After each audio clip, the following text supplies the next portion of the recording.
की ऑनलाइन कक्षा में उपस्थित सभी विद्यार्थियों का हार्दिक स्वागत अभिनंदन। मैं डॉक्टर चंद्रलोचन त्रिपाठी, प्राचार्य, राजकीय कन्या महाविद्यालय बहरोड।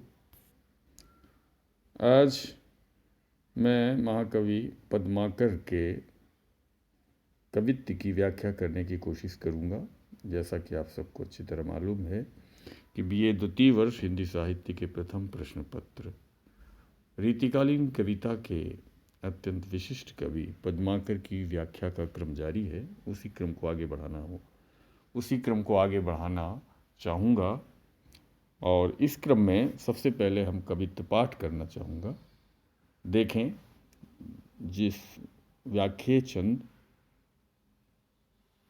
सज ब्रज चंद पे चली यों मुख चंद जाको, चंद चांदनी को मुख मंद सो करत जात।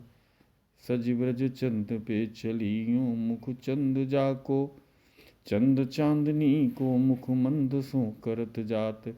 कहे पद्माकर त्यो सहज सुगंध ही के, पुंज बन कुंजन में कंज से भरत जात। और धरत जहाई जहाँ पग है प्यारी, तहाँ मंजुल मजीठ ही के माठ से ढरत जात।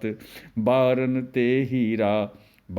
ते हीरा सेत सारी के किनारन ते, हारन ते मुक्ता हजारन झरत जात। इस कवित्व पाठ के उपरांत व्याख्या की पद्धति के अनुसार सबसे पहले हम संदर्भ पर विचार करेंगे। संदर्भ लिखने की बहुत सारी शैलियां हैं। आप इस शैली में भी लिख सकते हैं। अपनी मधुर कल्पना के माध्यम से अत्यंत सजीव मूर्ति विधान करने वाले रीतिकालीन कविता को अपनी वाणी द्वारा उसके अंतिम दौर में चरम उत्कर्ष पर पहुंचाने वाले रीति परंपरा के अत्यंत महत्वपूर्ण कवि, बल्कि कड़ी के रीति परंपरा के अंतिम दौर के श्रेष्ठतम कवियों में से एक कविवर पद्माकर द्वारा प्रणीत ये कवित्व पद्माकर कवित्व से यहाँ पर उद्धृत किया गया है। प्रसंगतः इस काव्य अवतरण में कवि पद्माकर राधा के रूप सौंदर्य को अनुपम बताते हुए ये दर्शाते हैं कि राधा जब सज कर अपनी रूप माधुरी जब सज कर अपने नायक कृष्ण के समीप पहुंचती हैं तो उनकी रूप माधुरी कैसी फब रही है, कैसी खिल रही है, उसका बहुत ही स्वाभाविक और सजीव चित्रण किया है। यहाँ पर कवि ने इसकी व्याख्या देखें और उस व्याख्या पर ही एकाग्र हों। सज ब्रज चंद पे चली यों मुख चंद जाको। कवि ने यहाँ बहुत ही अद्भुत उत्प्रेक्षाएं की हैं जो दिखने में अतिशयोक्ति सी लगती हैं, लेकिन राधा जो कृष्ण की चिर आह्लादिनी शक्ति हैं, उनकी रूप सौंदर्य के लिए ये उत्प्रेक्षाएं भी बड़ी स्वाभाविक लगती हैं। देखें, सजी ब्रज चंद पे चली यों मुख चंद। वो सुंदरी राधा जब श्री कृष्ण के पास जाने का उपक्रम किया और उसके लिए जब उन्होंने सज धज कर वो अपने ब्रज के भूषण अपने प्रियतम श्री कृष्ण के पास जाने का उपक्रम किया, तो उस समय कवि कहता है मुख चंद जाको, जिनका मुख चंद रूप, उन राधा का, उन श्री राधिका का जो मुख चंद है, मुख रूपी चंद्रमा, वो क्या कर रहा है? कहें पद्माकर चंद चांदनी को मुख मंद सो करत जात। उनका मुख चंद चंद्रमा की चांदनी की कांति को भी फीका करता जा रहा था, अर्थात चंद्रमा की चांदनी को भी मलिन करता जा रहा है। कहें पद्माकर त्यों सहज सुगंध ही के।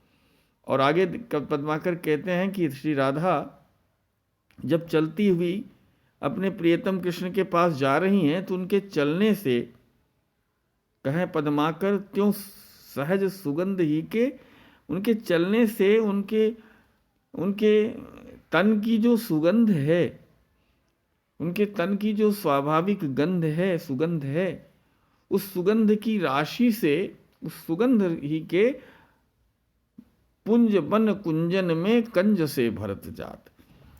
यानी राधा के तन की सुगंध की राशि से बनों और कुंजों में जैसे कंज भरते जा रहे थे, कमल से खिलते जा रहे थे। बहुत ही पावन चित्र। और वो प्यारी राधिका, आगे कवि कहता है कि धरत जहाँ ही जहाँ पग है प्यारी तहाँ। प्यारी राधिका जहाँ जहाँ अपने पग धरती जा रही है, जहाँ जहाँ वो अपने कदम रखती थी, वहाँ मंजुल मजीठ ही के माठ से ढरत जात। मंजुल बने कोमल, मजीठ कहते हैं महावर जो पैरों में लगाया जाता है, और राधा के पैर तो खुद ही इतने आरक्त हैं महावर जैसे, उसके लिए यहाँ पर ये उत्प्रेक्षा की है। माठ कहते हैं घड़ा। मंजुल तो जहाँ जहाँ श्री राधा कदम रखती हैं प्रियतम कृष्ण से मिलने को जाते हुए, जहाँ जहाँ वो कदम रखती थीं, वहाँ वहाँ सुंदर मजीठ के घड़े मानो ढुलक जाते थे। मजीठ महावर के जैसे वो राधा के कदम जो आरक्त चरण हैं, वो ऐसे लगते थे जैसे महावर के घड़े ढुलक जा रहे हों। और बारन ते हीरा, और जो राधा परिधान के रूप में जो साड़ी पहने हुए हैं, तो उनकी शुभ्र जो साड़ी है उसके किनारों से बारन ते हीरा सेत साड़ी के की किनारन ते, यानी शुभ्र साड़ी के किनारों के हिलने से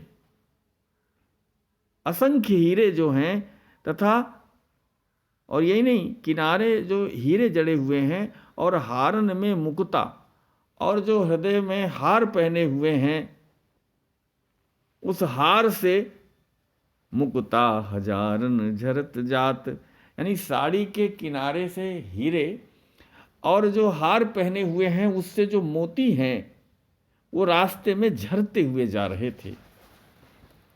बहुत, मैंने जैसा कि बताया, बहुत ही अद्भुत और अपूर्व कल्पना, उत्प्रेक्षा यहाँ पर कवि ने की है। श्री राधा के रूप सौंदर्य के आगे एक तरह से यहाँ पर यह भी दिखाया है कवि ने, यमक, उत्प्रेक्षा, रूपक आदि अलंकारों का प्रयोग तो बहुत ही सराहनीय बन पड़ा ही है, लेकिन उत्प्रेक्षा का इतना रसमग्न कर देने वाला, यानी सहज ही भावानुभूति को बढ़ाने में सफलता प्राप्त की है कवि पद्माकर ने, क्योंकि भावानुभूति को और अधिक गहरे स्तर पर ले जाते हैं इनके यहाँ अलंकार। और जैसा कि मैं पूर्व में बता चुका हूँ, अगर आलोचनात्मक टिप्पणी के रूप में देखें कि नाटकीयता जो है पद्माकर की संरचनात्मक शक्ति है, जो उनकी कविता को और अधिक महत्वपूर्ण बनाती है कहन में। और इसीलिए कहा जाता है कि पद्माकर हिंदी के विशिष्ट कवि हैं। विशिष्ट इस अर्थ में उनकी कहन की शैली औरों से भिन्न है। वो एक जैसे दृश्य उनकी शब्द योजना एक दृश्यात्मक विधान रचती हुई आगे बढ़ती है। जो शब्द पद्माकर चुनते हैं वो शब्द ही जैसे एक दृश्य सामने उपस्थित कर देते हों। इसीलिए एक टिप्पणी करना चाहेंगे कि प्रत्यक्ष के आधार पर पद्माकर में केवल मर्म उद्घाटन करने की क्षमता ही नहीं, बल्कि उसी में रसमग्न करने की क्षमता, यानी मर्म उद्घाटन के साथ कविता के माध्यम से पाठक को रसमग्न करने की क्षमता उनकी सफल अनुभव योजना को निदर्शित करती है, और वो इस कवित्व में देखा जा सकता है। पद्माकर की भाषा के बारे में मैं पहले कह ही चुका हूँ, एक बार फिर से कहना चाहूँगा कि पद्माकर अपनी भाषा सहज और प्रवाहपूर्ण भाषा, और भाषा में भी जिन भावपूर्ण चित्रों का वो संगीतात्मक संयोजन करते हैं, उससे उनकी भाषा अपने प्रवाह के साथ साथ क्रिया विदग्धता से भी संपृक्त होती है और ये विशेषता भी पद्माकर के इस कवित्व में देखी जा सकती है। मैं समझता हूँ कि आज आप इस व्याख्या से बहुत कुछ सीखने, समझने और पद्माकर को बेहतर ढंग से पढ़ने का उपक्रम आगे यूं ही करते रहेंगे। इसी आशा और विश्वास के साथ आप सब लोगों ने पूरे धीरज और मनोयोग के साथ इस व्याख्यान को सुना। इस सब के लिए बहुत बहुत धन्यवाद।